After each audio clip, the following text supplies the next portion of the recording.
Bihawa, I know you're looking for something specific or one thing in particular, but can you explain to us what it is and why?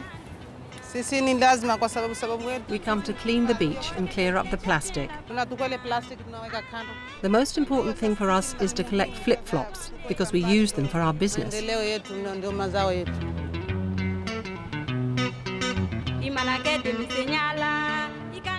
Villagers on the island collect flip-flops from the beach and turn them into ornaments and souvenirs to sell to tourists. And there's no shortage of raw materials. So I suppose now then what we need to do is gather up as many flip-flops as possible. Come on, Mike, get those Maasai eyes scanning the beach.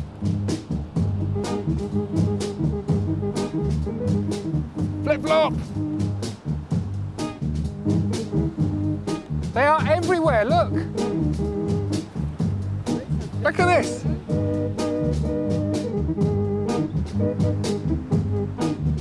Come on, Mike! Put your back into it, son! Because the Brit here is steaming ahead. Look at this! This is from a walk of 100, 150 metres. It's just incredible. Not bad! What's he got? Look!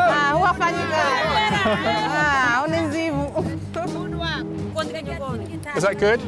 Oh, you want me to carry it? Oh, these ladies know how to work the men, don't they, eh?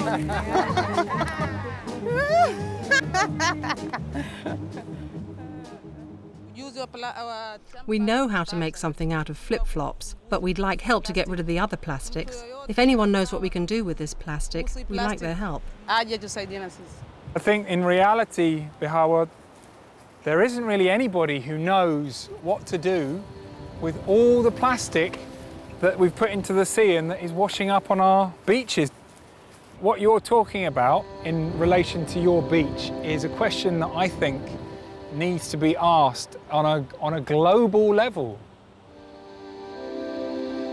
So I think we should head back and see what you do with these.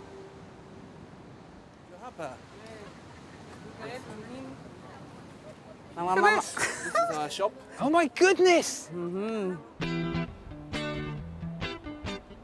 Everything here, this is all made from flip-flops. Look at this! The villagers make more than just pocket money from recycling this ocean waste. Most of their handiwork is shipped to Nairobi for sale and exported to order. You can even buy them on the internet. How has life changed for people in the village since you started creating flip-flop products? Some people didn't have houses, but now they have them. Some people didn't have livestock, but now they do. We've bought a lot of things. Some of us couldn't send our children to school, but now we can educate them. That's the thing I put first.